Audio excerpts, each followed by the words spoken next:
Going back to mentoring, do you mentor anyone, or what do you look at when someone and you're like, okay, I'm gonna mentor them? Or because I've had specific person, his name is Ambassador Ulanga. You know him? Yeah. So he's a mentor to a lot of people, but he says he chooses who he mentors. He doesn't mentor everyone, and the specific things he looks at when he's mentoring someone. When we had our event, he talked about specific things that have happened that people are doing wrong when looking for a mentor. So, as someone who mentors people, what do you look at in someone before you mentor them? Okay. Of course, I'm not in the levels of Ambassador Olanga, but I can say seriousness. Some people are not serious. Mm-hmm. Like, you mentor someone, you instruct them, you guide them, you tell them do this and that, they will not do it. People are not serious. So I really like, for the mentors that I take seriously are those who take themselves seriously, for the ones who do stuff, or the ones who get themselves out there. If you're told, hey, there's this thing, please go and they attend and they give you feedback. So I think for me, people who are serious with themselves are the best mentors. But some people, just for the fashion of it, will be like, hey, can you mentor me? And this, just for the fashion of it, to just say that they have a mentor, but they really are not ready for the mentoring and stuff. I mean, myself currently, I'm being mentored in international law. So we have like a year-long program of mentorship of women in international law. So I'm trying my best to be a good mentor. You attend the meetings, you do the work. If you're told, please do this, you do it. And that's the best thing. But most of the mentees, and I'm talking about most of the mentees here in Tanzania, they just reach out to you, hey, I've seen your photo. How do I get there and stuff? And you give them the blueprint, and then they disappear, or they come back later when they see another post, hey, how do so those are not serious mentors. My co-host always says that it's because you're giving out for free. People never value the free things. So maybe when you start charging them, people will start being serious. No, it's the truth. I mean, we talked about the course that you do for a week. What was the course called? Sorry, the course that you do for a week. You pay 1 point. Yes, the arbitration course. If that was for free, do you think people would take it serious? No.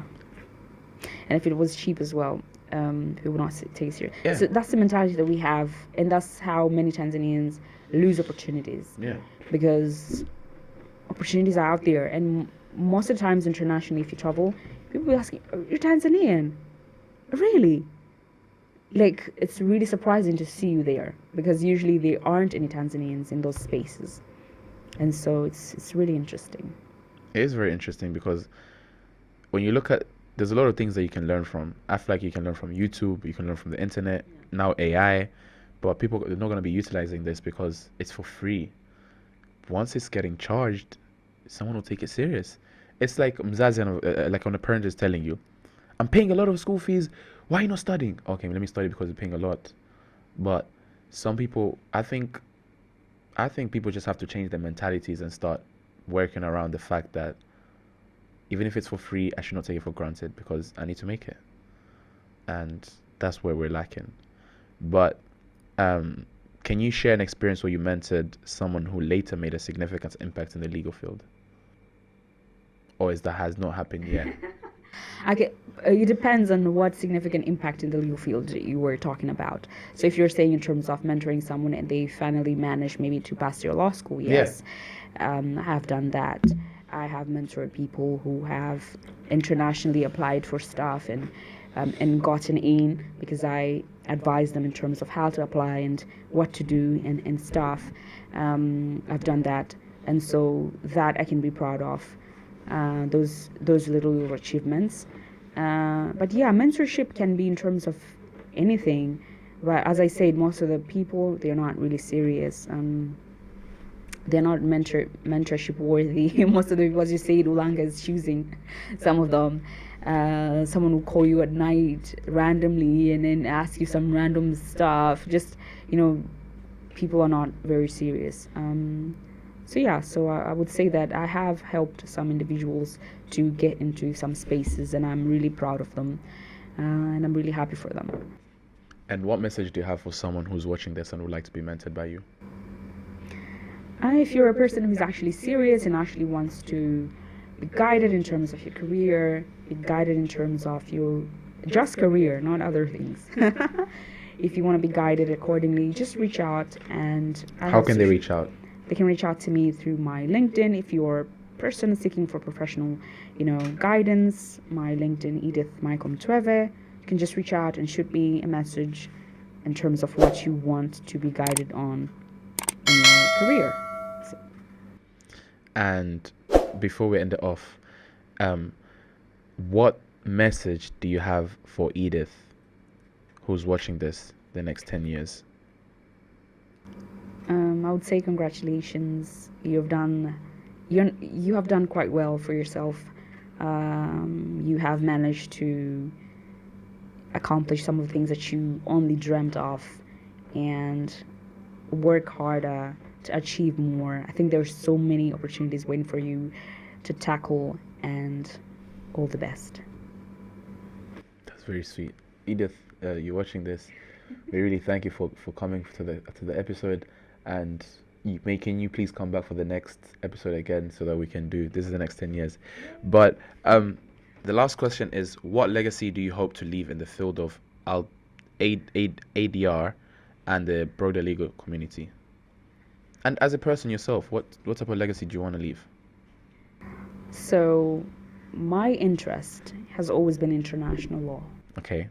And I've told you I've done so many activities around that space, and currently I'm being mentored on that particular space by an international organization. And so ADR is an international dispute resolution mechanism as well. Mm-hmm. We have international commercial dispute resolution. We have international investment dispute resolution.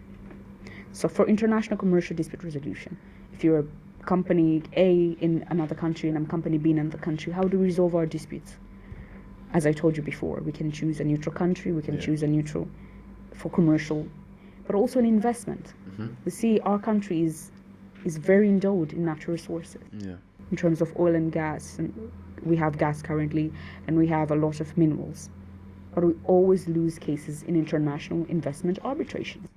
If we have followed up cases in the ICSID, case in the Permanent Court for Arbitration, we always, most of the times, we lose these cases. And these have an impact on our generation and generations to come in terms of utilization of these resources, in terms of, the proceeds from these resources. And so my final message would be, or my impact, rather legacy that I would want to leave in terms of my practice in the ADR space, is to make more practitioners aware and competent in ADR, both international commercial arbitration, international investment arbitration, so that the future of our resources will be in better hands in terms of, in the future, if we get disputes on natural resources, there will be arbitrators, there will be experts here in Tanzania that are very conversant in the practice, that can navigate through international investment arbitration. The fact that we have to reach a point where we don't have to borrow experts from other countries to assist us in foreign arbitral institutions, reach a point where we're self-sufficient and we are so good. I think that will be the legacy that I would want to leave in terms of the ADR space and practice. We really thank you for coming. I personally took a lot, and I'm looking forward to being invited to the 2 events, or maybe actual court. And are people allowed to go to actual courts? Like, can I come as a spectator? Yes, you can.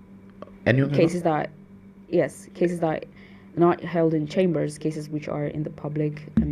Okay. They are not in court chambers, in a judge's private chamber. Have you ever invited a family member to come see you? Or are you shy? No, not really, but I've had clients invite their families. Oh, no, like, have you personally invited someone to come see you in court? So I'd be the first? Yes. Okay, so guys, I'd be the first person to go watch her in court, and I'll let you know how that goes. This is because for the people who are like me, who like watching Suits, that's why I want to go. And we really thank you for coming and taking the time to come join us. And please like, comment, subscribe, and share it to your friend. And if you guys want her back, make sure you guys comment down below and let us know.